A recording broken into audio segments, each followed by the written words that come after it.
Perkenalkan, nama saya Mia Vanilla dari program studi manajemen. Analisis SWOT pada organisasi koperasi yaitu A. Kekuatan dari koperasi atau strength.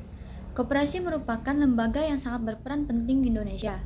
Dalam perkembangan perekonomian, berikut saya akan memaparkan beberapa kekuatan atau kelebihan dari koperasi. Pertama, pendirian koperasi mempunyai dasar hukum yang jelas dan kuat. Kedua, adanya tanggung jawab bersama di antara anggotanya. Ketiga, setiap anggota mempunyai hak dan kewajiban yang sama dalam kehidupan berkoperasi. Keempat, adanya transparansi pengelolaan karena ada prinsip dari, oleh, dan untuk anggota. Kedua, yaitu kelemahan dari koperasi atau weakness. Di samping kelebihan koperasi yang begitu kuat serta begitu besar, sebagai sebuah lembaga, koperasi juga memiliki beberapa kelemahan. Berikut saya akan memaparkan beberapa kelemahan dari koperasi. Pertama, koperasi dipandang tidak dapat menguntungkan secara ekonomi karena prinsip koperasi yang kekeluargaan. Koperasi secara ekonomi kurang memberikan keuntungan bagi pengurus maupun anggotanya. Kedua, minat masyarakat untuk menjadi anggota koperasi rendah. Ketiga, koperasi masih dianggap sebagai salah satu sistem perekonomian yang jadul atau masih kuno. Keempat, sebagian besar anggota berasal dari kalangan menengah ke bawah, sehingga koperasi sering diidentikan dengan standar hidup yang rendah. Kelima, dukungan pemerintah dan lembaga keuangan untuk memajukan koperasi masih kurang dibandingkan dengan dukungan yang diberikan kepada bentuk badan usaha lain.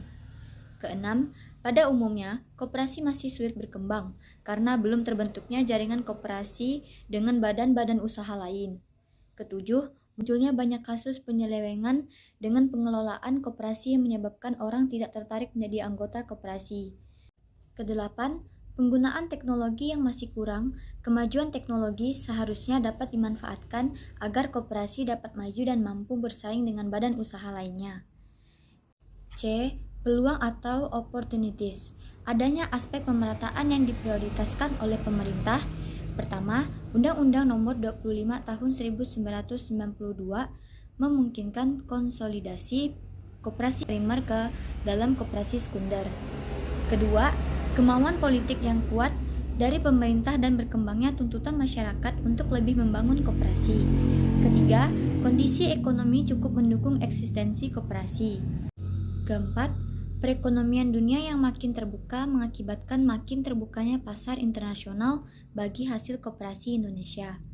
Kelima, industrialisasi membuka peluang usaha di bidang agrobisnis, agroindustri, dan industri pedesaan lainnya. Keenam, adanya peluang pasar bagi komoditas yang dihasilkan koperasi. Ketujuh, adanya investor yang ingin bekerjasama dengan koperasi. Kedelapan, potensi daerah yang mendukung dalam pelaksanaan kegiatan koperasi. Kesembilan, dukungan kebijakan dari pemerintah.